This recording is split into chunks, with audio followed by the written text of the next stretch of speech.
Bom, ele está perguntando quais são as chances reais de realmente acontecer uma terceira guerra mundial e por onde começaria, se pelo conflito da Ucrânia, Israel ou Taiwan. A terceira guerra mundial, na verdade, provavelmente já é um fato. É que a gente vai enxergar isso daí lá no futuro. Quando for estudar, já fala que ela já começou. Já começou, sei lá na tomada da Crimeia, ou começou... Por quê? Tem gente guerreando ao lado dos russos, tem norte-coreanos. E os norte-coreanos possuem bombas nucleares. Pelo menos logisticamente, a Rússia também já contou com a Bielorrússia, né? E do lado da Ucrânia, a Ucrânia não consegue se manter de pé sem a ajuda dos britânicos, sem a ajuda dos franceses, sem a ajuda dos Estados Unidos. Tanto é que se os Estados Unidos chegarem amanhã e falar, acabaram aí as ajudas, a Ucrânia não vai ter muito o que fazer. Que é o que a gente vai ver ano que vem. Peraí, o Donald Trump ele vai sair mesmo disso?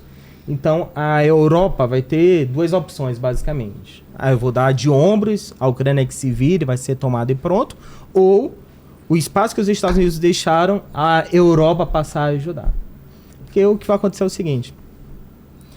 Se for avançando contra a Europa, uma hora vai bater lá na França, vai bater no Reino Unido, isso daí vai ser um problema para eles. Então, o que eu imagino que vai acontecer é que eles vão ajudar efetivamente. E se eu não estou enganado, foram os franceses que falaram que eles estão prontos para colocar homens em solo. Eu acho que a Alemanha também já falou isso. Então, a Terceira Guerra Mundial, no meu entender, já começou, na verdade, mas a perspectiva acadêmica disso a gente vai saber daqui a uns anos, né? Quando esse fato aí ele já for mais... quando o ato ele está consumado, quando o ato for consumado e a gente olhar para trás. Então, entendi. Vai perceber que já aconteceu, na verdade. E você acha que, então, começou pela invasão da Rússia na Crimeia? A gente vai... É esse ponto aí que vai ser o grande desafio, vai ser estudado, né? Porque, assim, passou quase uma década depois para o negócio evoluir bastante. Tem outra aqui a Chamília Andrade, ela mandou duas. A primeira ela fala assim, qual é o impacto da corrida tecnológica na geopolítica, particularmente nas áreas de inteligência artificial e cibersegurança? O interessante é que o mundo está evoluindo bastante, mas o que a guerra está mostrando é que o mundo que a gente conhecia, que ele era menor, geograficamente, de espaço, de tempo, esse mundo ele deixou de existir, que era um mundo globalizado. Então não existia fronteiras, né? Tanto é que os Estados Unidos, eles contribuíram para a China ser o que ela é hoje. Colocaram dinheiro lá, enfim. Essa tecnologia ela vai levar a guerra para um mundo que a gente não faz ideia do que seja. Por exemplo, a Primeira Guerra Mundial, quando começou, ainda tinha exército que usava cavalaria, usava mesmo cavalo para combater algumas batalhas. E quando a Primeira Guerra Mundial acabou, isso daí praticamente não existia mais, né? Já tinha aviação, a gente teve um avanço muito grande. Quando a Primeira Guerra começou, tinha gente usando um capacete ali de couro, só que o cocoruto, né? Então, uma tecnologia muito incipiente. E quando a Segunda Guerra terminou, por exemplo, pouco tempo depois, a gente já tinha bomba nuclear, aviação muito mais avançada, e depois ia começar, em seguida, uma viagem espacial para conquistar o espaço. O que eu acho que vai acontecer daqui para frente é que nós, aqui do dia a dia, os civis, nós não temos absolutamente a mínima ideia do que está sendo guardado. A Rússia ainda não utilizou o que ela tem de mais efetivo, os Estados Unidos não utilizam o que eles têm de mais avançado, e a China também não utiliza. Inclusive, a história dos OVNIs, né? Muita coisa que o pessoal tem avistamento de OVNIs, enfim. Isso daí é tecnologia militar, que não é divulgada para a grande população e a gente não faz ideia do que seja.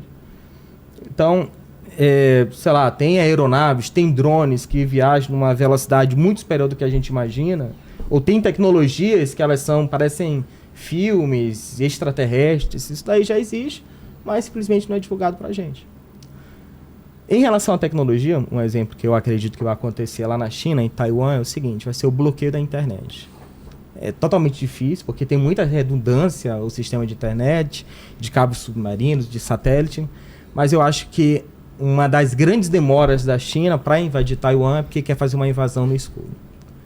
trabalho que eu faço hoje na internet é chamado de OSINT. OSINT é inteligência a partir de fontes abertas. O que é inteligência a partir de fontes abertas? Eu vou fazer uma cobertura, sei lá, de um evento da vida do Vilela. Eu começo a pegar o que a imprensa publicou. Então, Contigo falou isso, a Tititi falou aquilo, a Caras falou aquilo. Eu vou colocando no meu público. Olha, daqui aconteceu assim, assim, assado. Guerra na Ucrânia. A gente tem isso, colocando ali o passo a passo para o pessoal, tá? E essa cobertura eu fiz na Ucrânia, eu faço um conflito lá de Israel, e eu acho que eu vou ter dificuldade para fazer em Taiwan. Porque vai ter um blackout total da internet que as pessoas não vão saber o que vai acontecer. Inclusive para os Estados Unidos também não saberem como agir, tá?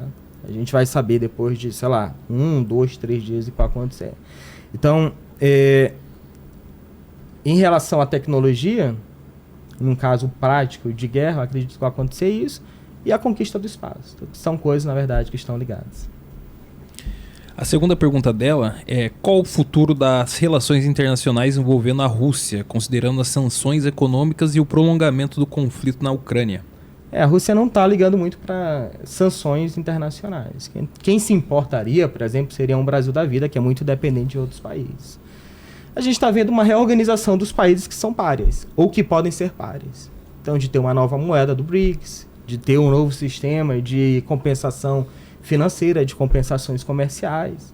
Então, inclusive de GPS também, todas as tecnologias que elas foram criadas para unir o mundo, para fazer o mundo ficar menor, esses países, Rússia, China, Irã, eles estão começando a se unir para criar um mundo paralelo para não precisar dessas sanções.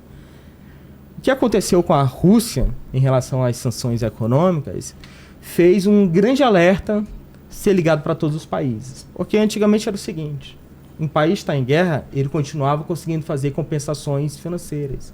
Ele conseguia comprar, conseguia vender, ele conseguia tocar a vida dele, independente da guerra. Tá? Quando a Rússia passa a ser sancionada, esse mundo ele deixa de existir. E o Brasil, a Arábia Saudita, o Irã, a China começam a perceber o seguinte: ferrou.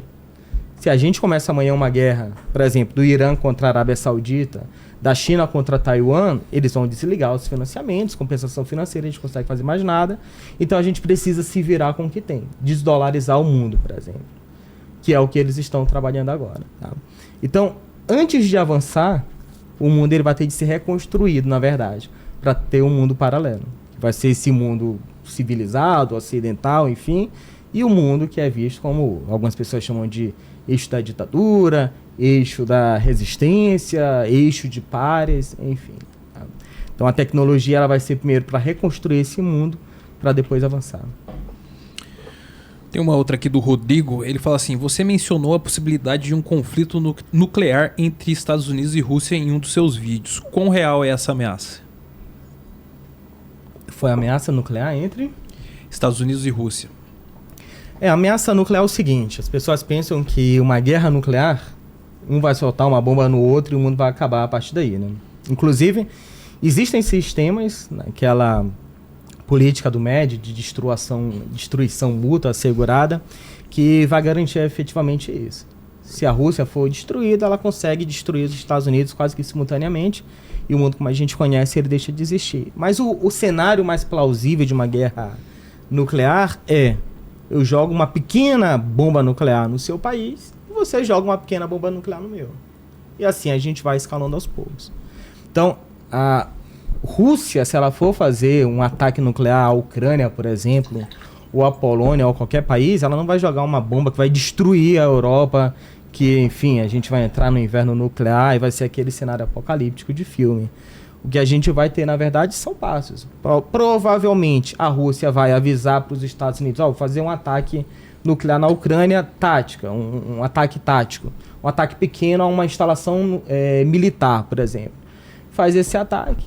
Se os Estados Unidos assim entenderem, a OTAN assim entender, para devolver, eles fazem um pequeno ataque na Rússia nuclear também, e isso daí pode simplesmente acabar nesse ponto, ou pode ir avançando até a gente ter um cenário apocalíptico. Então não seria algo que o mundo acabaria de uma hora para outra.